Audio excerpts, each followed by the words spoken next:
Winning cures everything. Now for your hosts, Gary and Chris.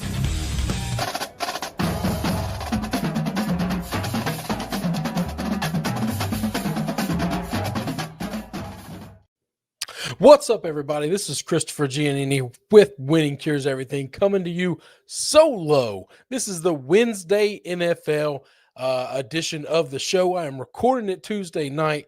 Gary is out sick right now, dealing with some family members being sick and having to take care of everybody like he always does. And so I'm going to take care of today's show on my own.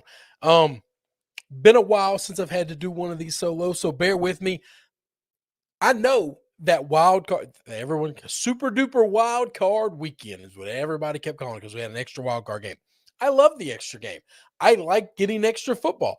Did we get the best matchups in the world? Did we get a lot of blowouts? Sure we did, but that's what happens. You can't manufacture or manipulate the outcomes of the games. You just got to give us opportunities to have games. And do we have teams that have no business whatsoever being in the playoffs? Yes. The Eagles don't belong in the playoffs. The Steelers don't belong in the playoffs, but it's okay. Who did it hurt? What happened? What was the worst thing that could happen? Nothing. It was outstanding matchups. It was great games. It was fun all around. Couple of people I think went home a little sad. Let's just get into it. Let's break down the wild card weekend before we move into the divisional round. So we'll start in order of the games that I remember them going in, but I don't really remember how they all went all the time. We'll start with the Bengals-Raiders game. Cincinnati gets to host a playoff game. First time in a long time. Cincinnati is divisional winner instead of a wild card team, which they've gotten in the past. And I thought this was going to be an exciting game. This was absolutely an exciting game. Now, what was weird is this game was incredibly one-sided. The Bengals absolutely dominated every aspect of this game. They just couldn't punch it in the end zone. They settled for so many damn field goals. I just thought it was weird. It was a little unnerving. Everybody wants to talk about the phantom whistle, not the phantom whistle, the early whistle, the incidental whistle, whatever you want to call it, the whistle that ended that play. Listen, had they blown the whistle the second they thought Joe Burrow had stepped out of bounds, I'm going to give you that. I'll give it to you, and I'll say, you know what? Maybe that shouldn't have been a touchdown. They should have done it. I'll say, I don't want to hear it, okay? They blew the whistle like a fraction of a second before the ball hits the hands of the receiver and he catches the touchdown. Nobody had pulled up at that point in time. Nobody had stopped playing at that point in time. Anybody who says, oh, I think I saw the DB pull it up. Yeah, he pulled up because he knew he had lost the battle. He knew he wasn't going to get to him. And if he keeps going and he hits the guy and he takes him out, then they're going to end up getting a 15-yard penalty on the kickoff or whatever. And it's going to make their chances even worse. I don't think anybody quit playing. If you listen to the time of the whistle and you see when the guy catches the ball, we're just having two different conversations here. Everybody else wants to be outraged about something. I understand that. I get that. I don't live in that world. You see me get mad and act like a maniac all the time. Those are things I actually genuinely think are problems. I don't think this is a problem. I think the absolute right team won, and I like seeing the Bengals going on. This is not because I love Joe Burrow. This is not because I love Jamar. This is not because I wanted the Bengals to win or they had the Bengals in the covering. But it's just they outplayed the Raiders from beginning to end of that game. Okay. Las Vegas Raiders, wild season. I don't know anything else to say. The fact that they made the playoffs, pretty unbelievable. The fact that they fought hard in a playoff game and had the second best showing of a losing team in a playoff game, pretty admirable considering the turmoil that they went through. Just unbelievable. And it's not just with the John Gruden stuff, man. This is also all of the arrest, all the different distractions, and they didn't all happen at once. They were spread out across the season to where just when you think you can focus on football, you got to deal with some other bull crap. Admirable, good fight by the Raiders. I am so curious what that team looks like next year. because I think there's a chance it could be way different. Mayock is out. There's no telling who they're going to go after for a coach or a GM, all that stuff. But I think right team won there, and I'm okay with that outcome. Move on to the night game. This is the first blowout of the game. I actually thought we were going to get a blowout here. I don't know why, but my Patriots are just not – they're just not very good right now. And to think that they should be a playoff caliber team, okay, they deserve to be in the playoffs for what they did. They earned their way into the playoffs. They also earned the ass whooping that they got. One, tough draw, okay? I do think the Bills are the best AFC team there is. They just played sloppy in a couple of games and lost too many games, and this is the draw that they got. I would make them favored over the Chiefs. They're not this week. We see that. I would make them favored over the Titans. I think they're the best team in the AFC. I think there's a pretty good gap between them and everyone else. Them beating the hell out of the Patriots doesn't surprise me. Pats D looked terrible. Pats D was on the field all day long. Nobody has given enough blame to the offense. They just are completely inept. They went on a couple of drives, and then Mac Jones does what Alabama quarterbacks do. He turned the football over in the end zone. Listen, I've been saying this for decades, plural, guys.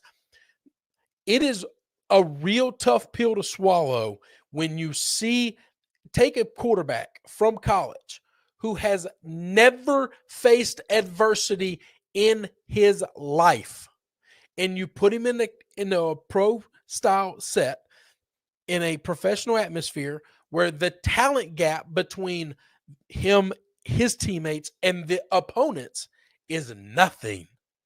And when you go into college, the talent gap between the offensive line for Alabama and the rest of them, the running back to bail you out when you get in trouble, then the rest of them, the tight ends, the wide receivers, the defense to get you the ball back over and over and over again, get you all these opportunities to put up stats. That talent gap's not there when you get to the NFL. There's a reason historically that Alabama quarterbacks just fail miserably in the NFL. I kind of thought that, okay, the college game has maybe caught up to the pro game a little bit because high school football is now what college football used to be. These guys are more prepared coming in that they can outrun some of these things. They still think they can throw it into windows that they can't throw it into because they still think they're throwing it to the best athlete on the field. Their wide receiver is rarely the best athlete on the field. Okay. They still think that guy's going to be open by 3 yards. No, nobody's open by 3 yards in the NFL. That ball gets picked every time. And they're just maybe Mac, maybe Tua can come out of this. Maybe Jalen can come out of this in a couple of years and adjust to the NFL. But a lot of times you don't get that long to figure it out. Okay. And that's going to be tough. So Mac's got a lot of growing to do. He's got a lot of growing to do. Patriots aren't close to ready. They're good enough to be a wild card team in the AFC. They're good enough to make the playoffs for the next couple of years, or to at least be in that conversation. They're never going to be terrible. That's the level they're good at. To think they're going to dominate anybody anytime soon is just false. It's just not so.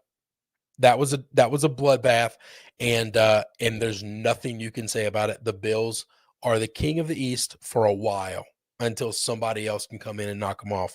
And you know, I'll be curious to see where Watson ends up, because if he ends up in Miami, man, boy, I think Miami and the Bills are going to be tough to deal with, and it's just going to be hard cheese for the Pats and the Jets.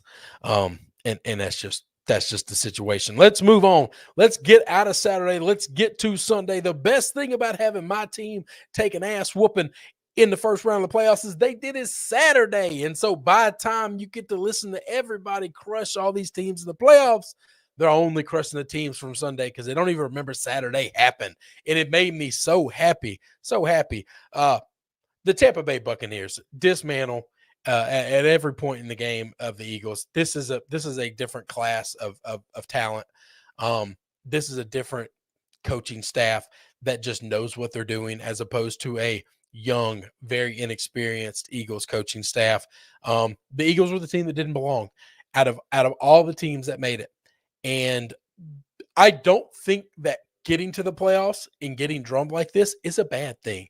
For a young, inexperienced team, for a young, inexperienced coaching staff, these minutes matter. I say this in the NBA all the time. I got this from Bill Simmons, God, about a decade ago of listening to him talk about it. When you have a young team in the NBA and you got a chance to fight for that 8 seed or dive, lose, and try to get in the lottery pick, he believes you should always fight for that 8 seed because the young guys and the coaching staff going through a playoff series, going through that battle will make them so much better on the back end than any lottery player they could get unless you get that once in a generational player. Okay. But most years that guy's not coming out. That's not what you're going to end up with.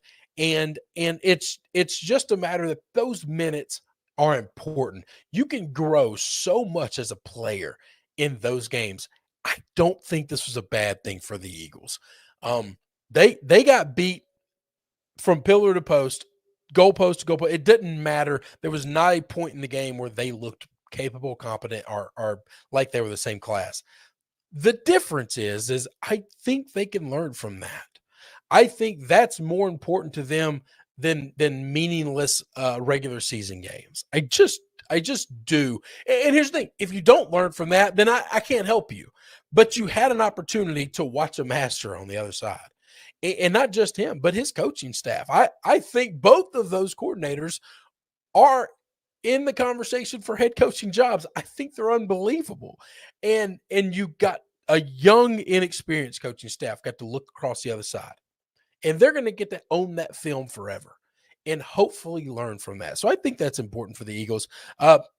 Everyone wants to yell and scream, why was Tom left back on the field? Why was Tom still on the field? And the game was out of hand. Have you – this guy's been playing for 20-something years, okay? He's 44 years old. Have you not watched him?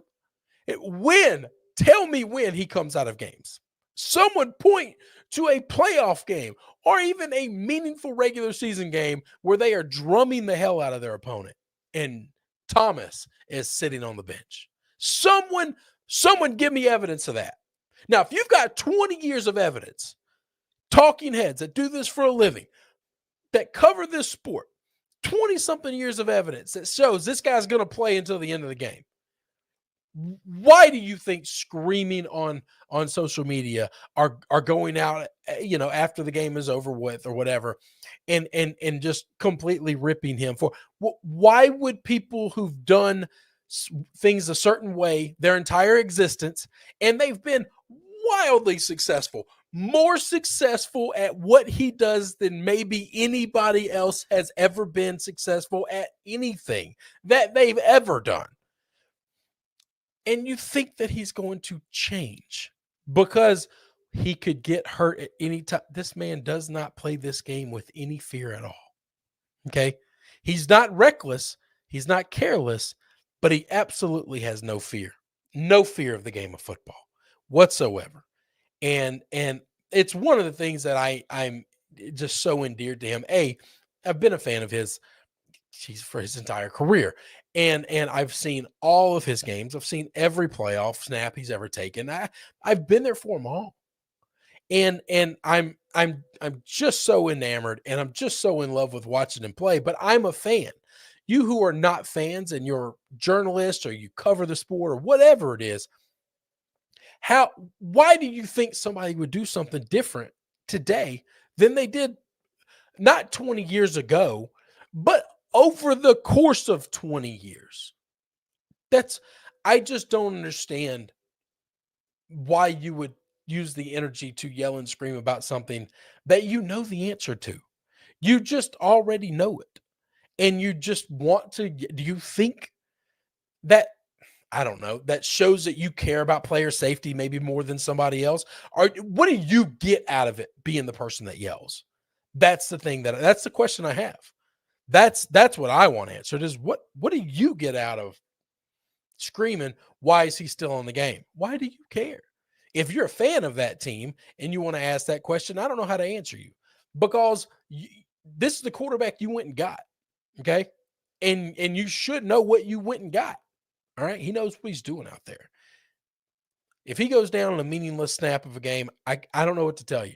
I'm just telling you this. I got enough evidence, and I feel like I know this man well enough to know he's not coming out of a football game. He's damn sure not coming out of a playoff game. It just ain't in him. Okay. So not a whole lot you can say. Bucks looked unbelievable. I think we'll get into this week's matchups later. I think it's going to be an absolutely unbelievable matchup. The one underdog that covered, the one underdog that won, I had this winning outright. Called this one. San Francisco 49ers just completely annihilate the Cowboys. Now, Jimmy G did his absolute damnedest to try to give this game away.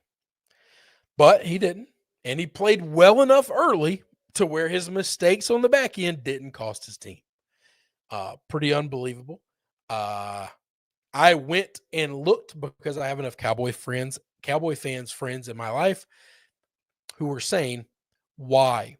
Why do we have to settle for guys like Jason Garrett and Mike McCarthy my entire life? Why do we have to go decades with these two gentlemen being our coaches?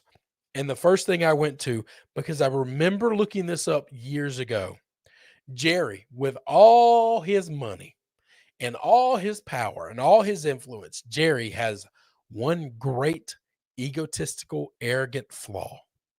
And it is, I don't think Jerry Jones values or appreciates the head coaching position at all. And the reason I say this is because if he did, he sure doesn't show it by what he spends on it. He is one of the bottom tier paid coaches ever, basically since Bill Parcells. And Parcells didn't work out. Jerry Jones has never paid a coach ever. He just doesn't think they're worth the money. And when you look at Mike McCarthy making $3.3 million or $4 million, and then you go and look and you see that 15 of the other 32 coaches are making $8 million or more, or $7 million or more, something's got to give. You can't be the biggest swinging dick in the room, Jerry Jones, and want to pay your coaching staff like just piddly little piss ants and expect to win. That's just not going to happen. And the only thing it's not that he doesn't have the money. Okay. He's got the money to go out and get. Everyone keeps saying, oh, well, one day Lincoln Riley. If you think Lincoln Riley is going to go to the Cowboys just because he wants to coach that star on his chest, you are absolutely insane. And if you think, oh, well, Mike McCarthy's not worth it, so why would they pay him? They shouldn't. I think Mike McCarthy was hired because he was willing to take $3.5 million. Jerry Jones doesn't value the head coaching position. He doesn't think they do enough to matter to wins and losses. He thinks it's a player's game. I believe that. It's my opinion. I haven't heard him say anything like this. I just know based on this guy values expensive things. This guy values putting money into places that he thinks matters. Okay. And on his football field for the last 15 years, he has not valued having a highly compensated head coach. When everybody else is paying coaches out the yin-yang because there is no salary cap on coaching staff, he is not. And it's not just his head coaches. It's all the coaches underneath the head as well. He just doesn't pay them, which tells me he doesn't think they matter. And that is why you will always have a mediocre coach.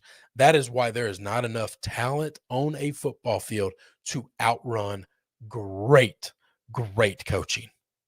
There's not enough talent you can put under bad coaching and beat Andy Reid. You're not beating Bruce Arians. You're not beating some of these guys that have been doing this longer than most of these players have been alive today.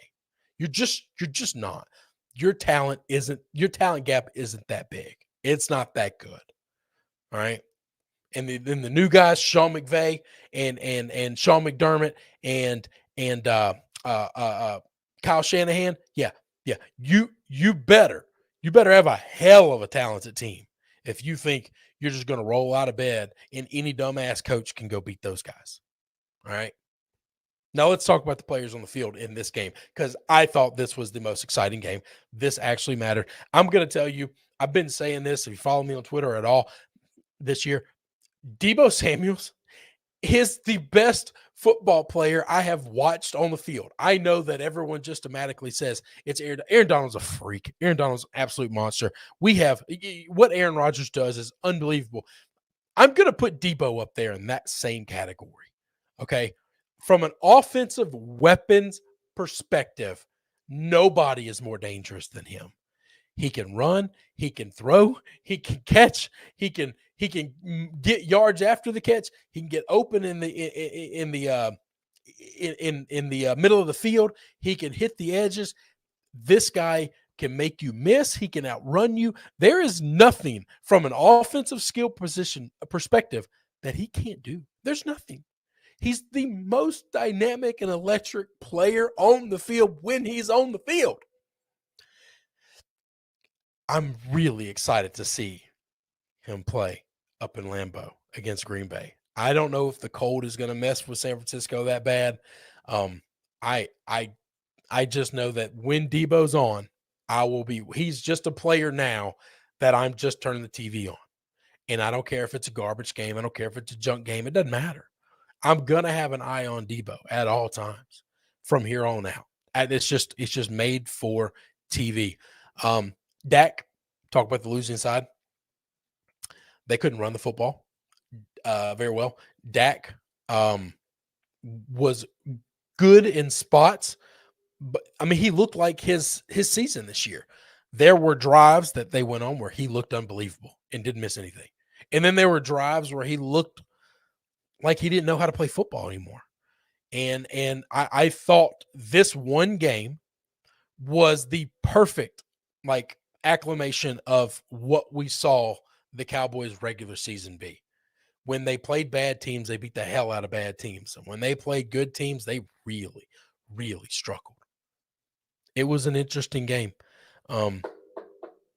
Cowboys, Jerry, somebody's got to get in Jerry's ear and realize when over half of the league is paying $7 to $8 million, upwards of 10 and 12 for a head coach, you just can't be paying 3.5, 4 and expect to compete.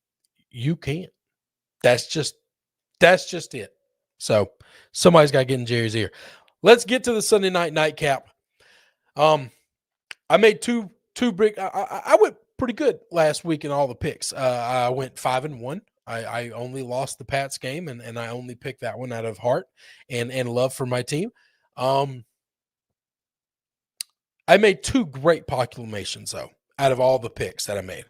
One, I said the 49ers would win. They would win outright. And two, I did not care the number. It just did not matter. I was taking the Steelers. I was betting against Big Ben. I didn't care who he was matched up against. I didn't care who they played, where they played. None of it mattered. None of it mattered. This Steelers offense is the worst offense in the history of playoff football in the NFL. I don't have analytics or numbers to back that up. I've got almost 40 years of my eyeballs watching playoff football.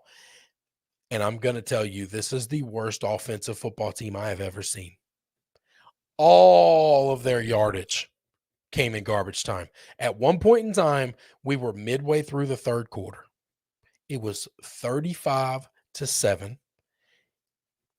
and the Steelers had 45 yards of offense. That is hot ass garbage. That's bad. That's just bad.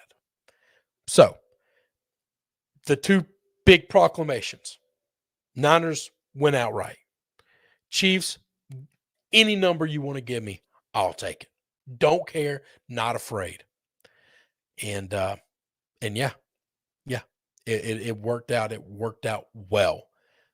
Chiefs are good. Chiefs are hitting on all cylinders. What the Chiefs figured out midway through this season, maybe not midway, maybe about the 10-game mark, maybe the last 8 games, 7 games, something around that number.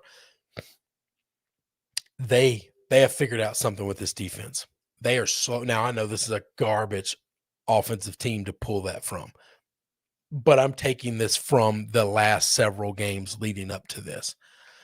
They have slowed teams down. They haven't stopped teams all the way, but they have slowed teams down. The only team they really struggled with at the end of the year, the back half of the year, not just the end of the year, was the Cincinnati Bengals. I think this team is really good. I think we're down to the best 4 teams in the AFC. I think the gap between these 4 teams and everybody else is pretty sizable.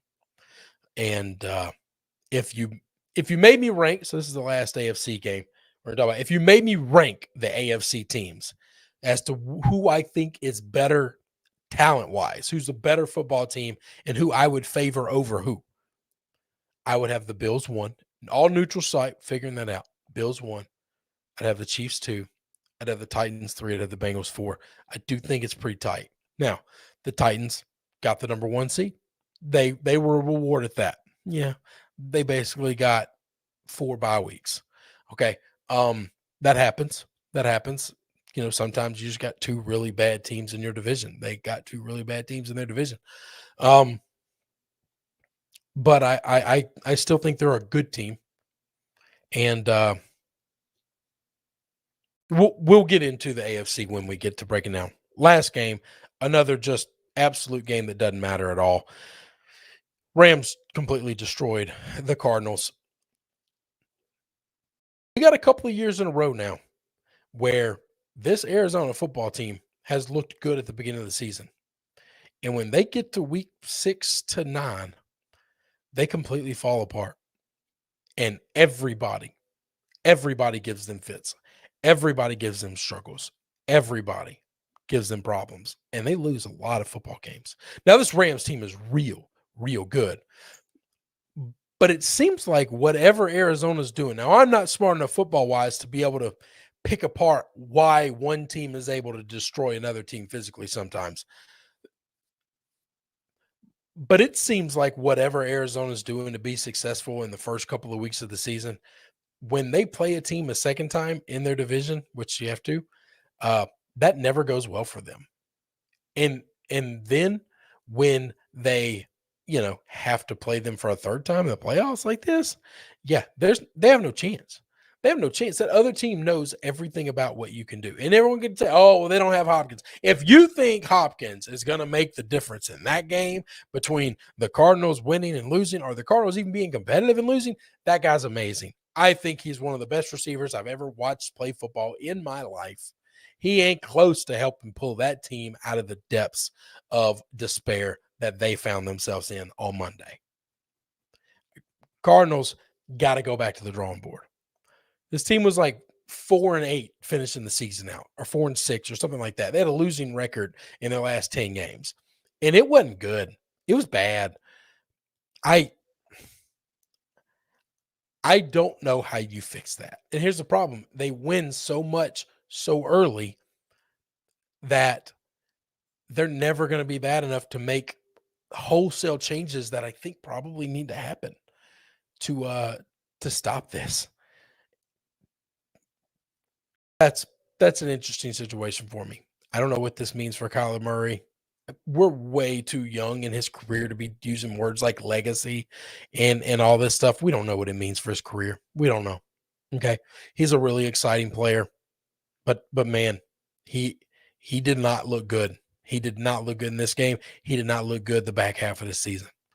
And he missed a lot of games for being hurt, but when he played, he was healthy and he was fine. And I'm going to judge you with what I see on the field. I do it to Baker. I do it with everybody else. But I've gone on for a really long time. We're using a whole new setup. I don't even have access to see how long I've been going. Let's get into the picks. I'm going to run off Gary's picks real quick for you, and then I will tell you about my picks. Gary's taking the Titans -3.5. He's taking the 49ers +6. He's taking the Bucs -3. He's taking the Bills +2.5. Gary and I see all of these games the exact same but one. And I'm sure you all know what one that is. I will continue to ride with my Cincinnati Bengals. I will not bet against Mr. Joseph Burrow. I will not bet against Jamar Chase. I will not bet against Mr. T. Higgins. These guys are playing with a fire and a vigor. They are the young blood of this football team, of the league. Look at the other quarterbacks that are left in this thing. You got old man Jimmy G, all right, and you got old man Brian Fitzpatrick, and they're fair to middling. Like, they're not special. They've had really special years, but they've had up and down weird ass careers. Okay. Then you got real old man Matt Stafford, who just won his first playoff game in the history of his life. All right. You got young bucks like Josh Allen and Patrick Mahomes. Okay. And those guys are stars, and they are in their absolute prime right now. And then you got the A-list wonder. You got the man that has the only win against Father Time in the history of life, Tom Brady. I'm just telling you, these guys all have, even the younger of these guys, all have wild amounts of experience in playoff games and tight football situations. Bengals don't. I kind of love that sometimes. I kind of think sometimes you're just inexperienced enough to be dumb enough to not know you don't belong. And I have an appreciation for that. I think that's going to be an incredibly exciting football game. Remember how we got a lot of blowouts last week? I don't think we get a single blowout this week. I think there's only one game we have potential for blowout. If we get bad Jimmy G, I think that the Packers game could get ugly. Now, I'm a Jimmy G defender, and I love the 49ers, and I worship Deebo Samuels, and I really, really, really believe in Kyle Shanahan. And so I'm going to take the Bucks, the 49ers, just like Gary. But if there's one game I could see being a blowout, that's the game. That's the game that scares me. All the rest, I think, are going to be super tight, super close, great, exciting football games. Give me the Bills catching points. I don't care that they're at KC. I just think they are the hottest football team. This is the one offense I think the Chiefs' defense that's been amazing is going to really have trouble with, because they haven't had a team that can run and throw the ball yet that they've played that's really good or exciting. This is the team that can do that. That's scary. They're awesome. Let's get to the rematch of the Bucs and the Rams. But we saw this game. This is Tom Brady's revenge. Can the Rams beat the old man twice in one season? Tough thing to do. Tight number. I thought this number was actually going to be closer to a pick. I really did. I was shocked when I saw it was 3. When I saw it was 3, my knee reaction was as if it was anybody other than Tom, I'm taking the Rams. But I'm going to go with Tom. But also, this is a little bit of a bet against Stafford. And maybe that's foolish, and maybe that's wrong, and maybe that's not okay. But the guy just won his first playoff game. Do we think he's just going to come into a season after never winning one, get into a bunch of them, and not a bunch, I think he's made it to 3 before that one, and he's just going to start rolling off wins? Maybe it happens. His supporting cast pretty damn good. A lot of talent in this football team. A lot of talent on the other team too. And I got a guy that knows how to win in the playoffs. So I'll take the Bucs in that. I'll lay those points. Bigger number than I think it should be. I'll lay those points. I'll take the Niners. I'll take the Bills. I'll take the Bengals. Those are our picks. Guys, this has been a weird show. If you're still listening right now, thanks. I appreciate it. You have no idea how much Gary and I appreciate you guys as fans. Hit us up on Twitter. You can email us, whatever. Find ways to get in touch with us. We're always here for you. I appreciate it. I'm in this damn show. Thank you so much. I appreciate it. Have a good night. Thanks for listening to the Winning Cures Everything podcast. The website is winningcureseverything.com, and if you want to connect with us, we're on Twitter @GaryWCE, @ChrisB Giannini, @winningcures, or you can email us, Gary@winningcureseverything.com or Chris@winningcureseverything.com. Subscribe everywhere you need to subscribe, and we'll see you soon.